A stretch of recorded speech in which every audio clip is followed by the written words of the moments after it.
in Christ, and welcome to this very special gathering of faith, joy, and celebration. On behalf of Bukas Loob sa Diyos community, we are so blessed to have you here this evening as we come together to celebrate the spirit of Christmas in the warmth of God's love.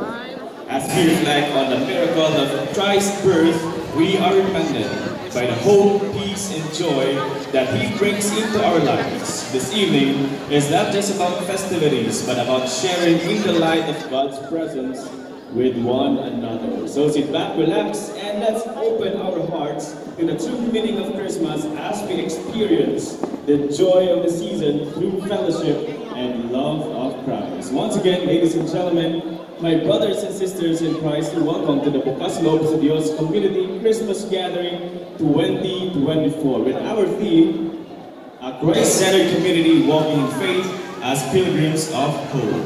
Let's make this night an unforgettable night of grace and gratitude. Ladies and gentlemen, my name is Kuya TJ from SE22. Ladies and gentlemen, to formally start our program, requesting everybody to please stand for the doxology to be led to us by Mark 10, the Kids of Bukas Loob sa Diyos, led by our coordinators, Tito Mike and Tita Ivy Kia.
Please remain standing for the welcome song. Welcome to the family. Welcome to Bukas Loob sa Diyos. To be led to us by Family Encounter number 11.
Alright, so once again, good evening, ladies and gentlemen, brothers and sisters in Christ. Maayong gabi ka natong tanan. Walay mga energy. Maayong gabi ka natong tanan. Once again, welcome to this grand community Christmas gathering 2024 of Bokasing Loob sa Diyos here at St. Paul University Gymnasium. So tonight, maglingaw-lingaw kita with full of prizes, happiness, dancing, and singing. Of course, with our titos and titas and with our supportive and dynamic bishop here in the Diocese of Dumaguete, Most Reverend Lito P. Cortez. Didi, Bishop. And now, ladies and gentlemen, I would like to itaas na ang energy. I'll be having the roll call per group or per apostolate. So di kaganihan, you need to prepare your yell or cheer para ma-energize ato mga participants tonight. So are you all ready? Amina, are you all ready? We're ready! Let's start with our purple team, the Evangelization Apostolate! Purple team! So ingat na, shout lang. Sige, 1, 2, 3. Purple team! Purple team! Yeah! Yell or cheer man lang? Okay, meron. Okay, 1, 2, 3, go! Yay! One more!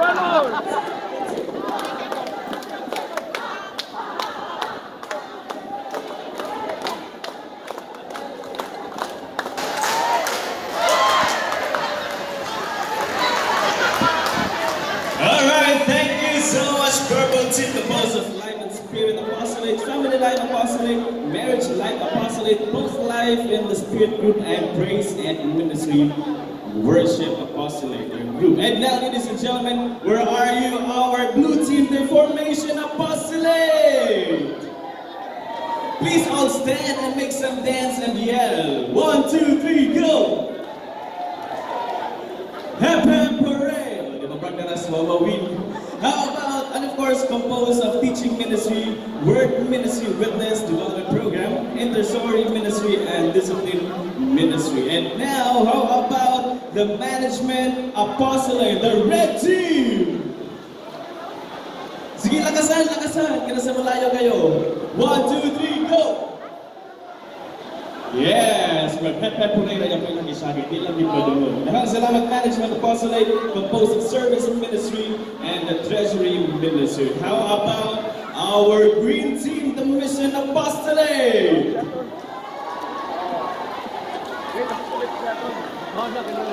Boom, tarat, tarat, tarat, tarat, boom, boom. One more time. Boom, tarat, boom, tarat, tarat, tarat, tarat, boom, boom, boom. Yes, thank you so much, our Mission Apostolate. Murag nagtaras wawawin, gihepe po rin yung boom, tarat, tarat. Composed of the Homestead Shepherd, Marriage Life Apostolate, Marriage Life Apostolate, Parish Service Ministry, Post Life and Spirit Group, Teaching Ministry, Institutional Service Ministry, and Poverty Alleviation. How about magpapatalo pa ang Pink Team, Pastoral Apostolate? So shout, bata wala yung gandam. Sige, one more time, Pink Team!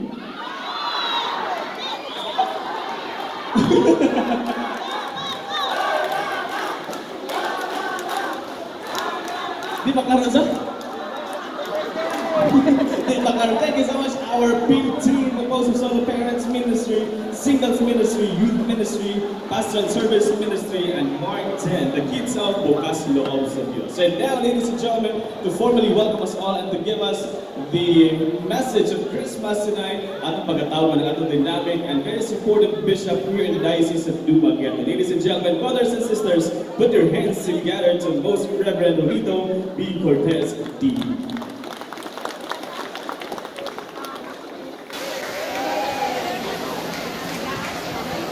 Thank you, TJ.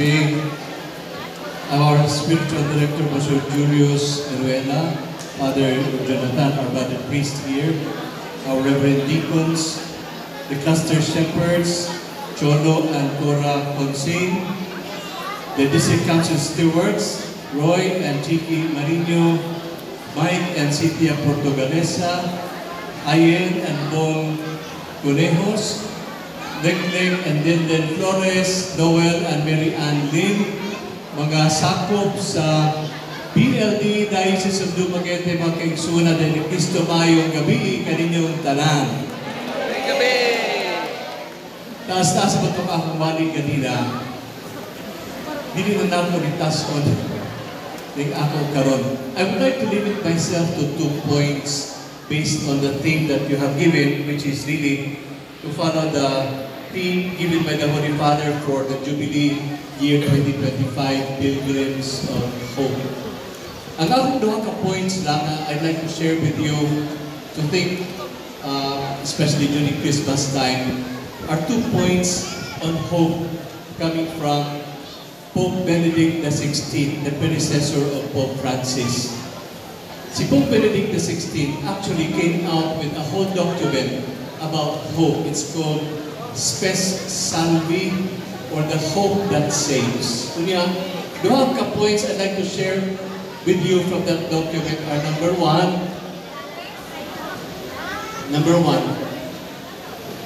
when you hope as if you already have what you are hoping for.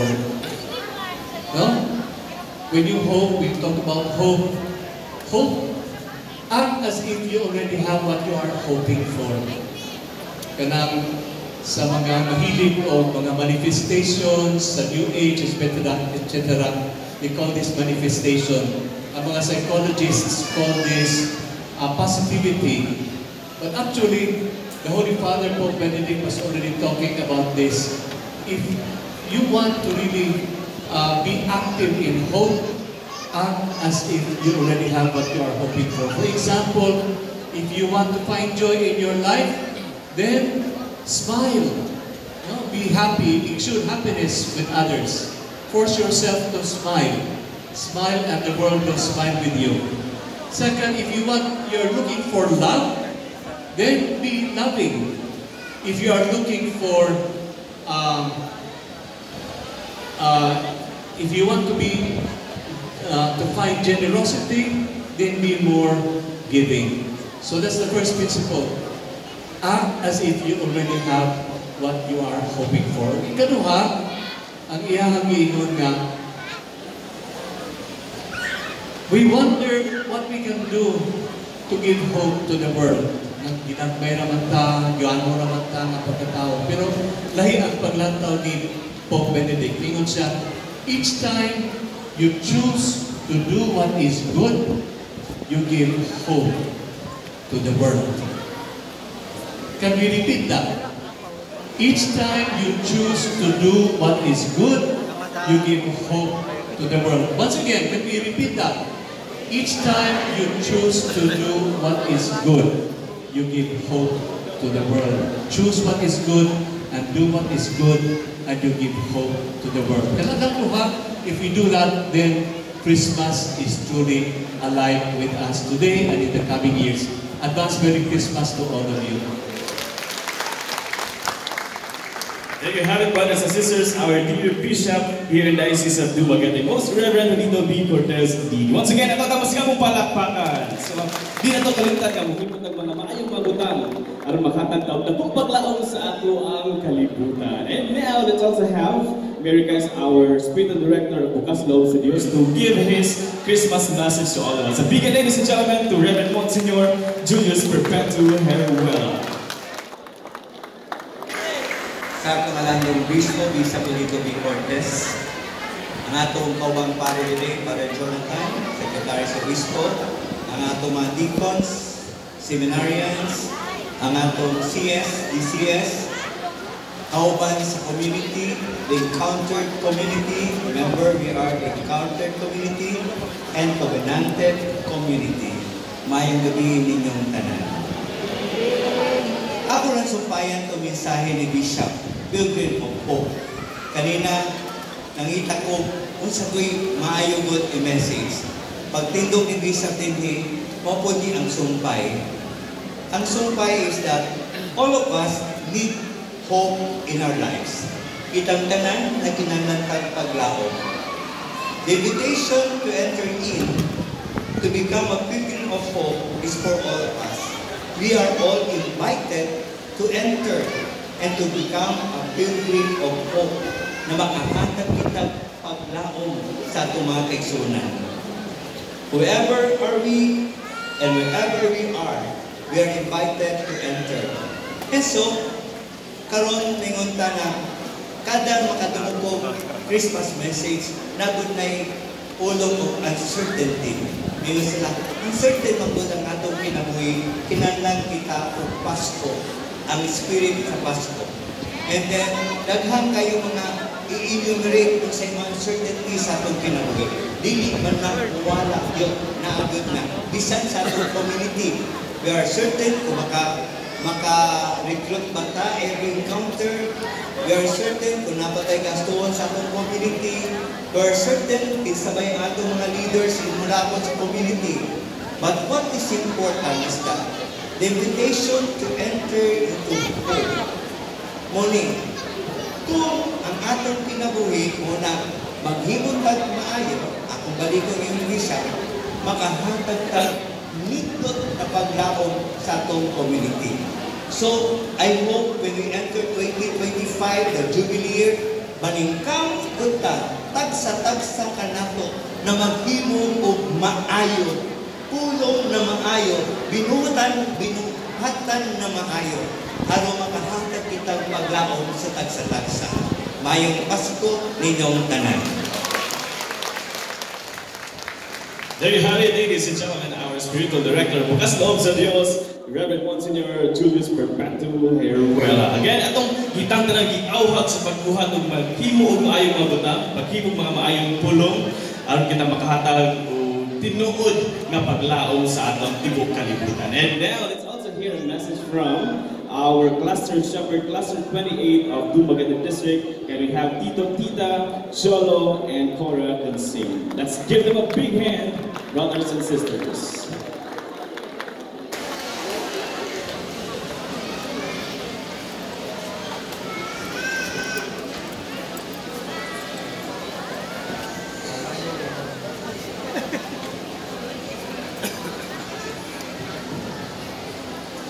Everywhere you go, it's beginning to look a lot like Christmas. Amen?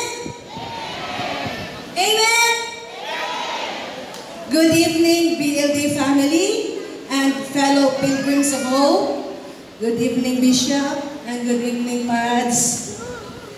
The festive mood in our gathering tonight reflects the joy in everyone's heart, for we ourselves are messengers of joy. This community activity, which for me is a very special one, signals the close of another year of enduring service and unwavering commitment that is worth celebrating in gratitude to God's faithfulness and abiding presence in our BLD community. As a Christ-centered community, walking in faith with Jesus, unknowingly, we touch lives, and by God's grace, we become partakers in the transformation of other people. As such, and as pilgrims of hope, we too are sources of new life. As a Christ-centered community, we reach out to others. We go beyond borders as we share God's blessings to the less privileged. Let us continue our journey to bring God's love to other people. Let us continue doing good we have been doing, because we are pilgrims of hope. Good evening, baby.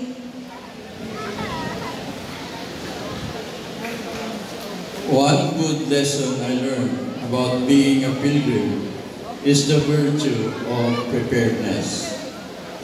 Going on a pilgrimage to the Holy Land is not only about reaching the Holy Land, it is walking on the Holy Land.